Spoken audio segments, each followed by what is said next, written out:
Welcome to Managing Estimate Uncertainty. How reliable are your estimates? Do planned estimates relate well to actual outturn costs? Is contingency soundly based? Is it defensible? Are stakeholders happy? Estimating has quite a few challenges. Often there are several people involved in developing an estimate. They may be internal and/or external. Line items may be well-founded with lots of history through to a wild guess. Deriving contingency for line item variables is difficult. Meanwhile, those in charge of finance generally push for a lower budget, and by contrast, users downstream normally want more money. So what's the answer? What about a system that is structured and easily updated not just for reviews and gatekeeping, but can also be used for updating the forecast end cost of a project during implementation?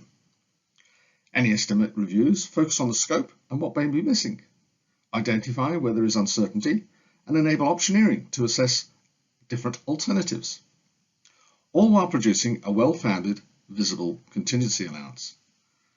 Such a system really helps both efficiency and gaining stakeholder support. Let's explore how to do this. There are 4 easy steps. Upload your estimate into Contingency Estimator. Hold your workshop, but with an inquisitorial focus, asking questions such as, where is that shown on the drawings? How is that quantity and/or rate derived? Can we do this a different way, which may be better? What does that interface with? Progressively insert value ranges, and then run a Monte Carlo simulation for a worksheet, selected worksheets, through to the whole project, or indeed a program or portfolio of projects, literally with one click. There's no expensive consultants needed here. Let's show the process in a bit more detail. Once an estimate is imported, the project may be opened and the following screen appears. Each worksheet is imported as a separate group. Using the above questions, the best case and worst case quantities are agreed. Similarly for the rates. These are the cells shown in red. On occasions, items will be repeated on different sheets. Items with the same description appear in green. The viewing icon enables the data on other sheets to be seen, and if appropriate, the quantities and/or rates may be copied. Items may be added, amended, and deleted. The result is an agreed range of values, improved scope, and a more accurate estimate. A Monte Carlo simulation may be run for a project, worksheet, or any combination in between. Monte Carlo modeling is covered in a separate presentation.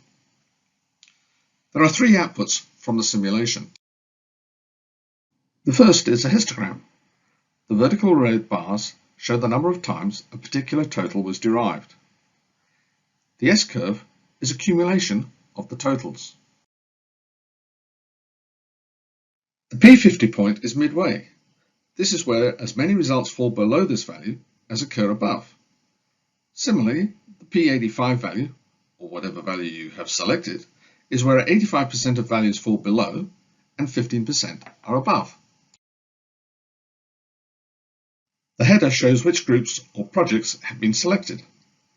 As an aside, the logo at the top of the page would be that of your organization. At the bottom of the page, the actual value for the most likely, P50 and P85 values are shown.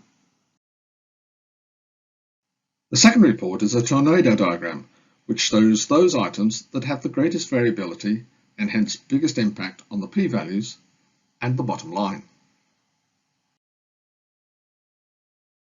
Obtaining more detailed and accurate information on these top items will help to reduce the variability in contingency allowance. This report helps to prioritize what to work on next. Finally, the third report shows the inputs. Any user can view this and discuss specific values with the project team. If required, amendments can be quickly made together with a note of why the change is being undertaken and the simulation rerun. This visibility helps to reduce the time spent answering questions. Always a great idea in a time-pressured project environment. So for some projects, income variables also need to be managed. These can be modelled in a similar way to costs. So for, say, a land developer, block types, block numbers and sale price are all estimates with variables. Different subdivision layouts can also be compared. Once an estimate has been approved, contingency estimator can be used for forecasting a project's end cost. As work is completed, the quantities and rates are known. The estimated values can be replaced with actual values. The best case, most likely, and worst case will be the same for quantities and rates. The line amount will be included in the total, but as there is no variability, will not contribute to the contingency allowance. So we have shown how easy it is to manage estimate uncertainty. From this flows a simple question. Would a change to your current process be worthwhile? Would managing estimate uncertainty improve scope definition, estimate accuracy, and contingency management? Would the visibility increase stakeholder confidence and help prioritize what to work on next? Enable easier project end forecasting? Save you and other stakeholders time?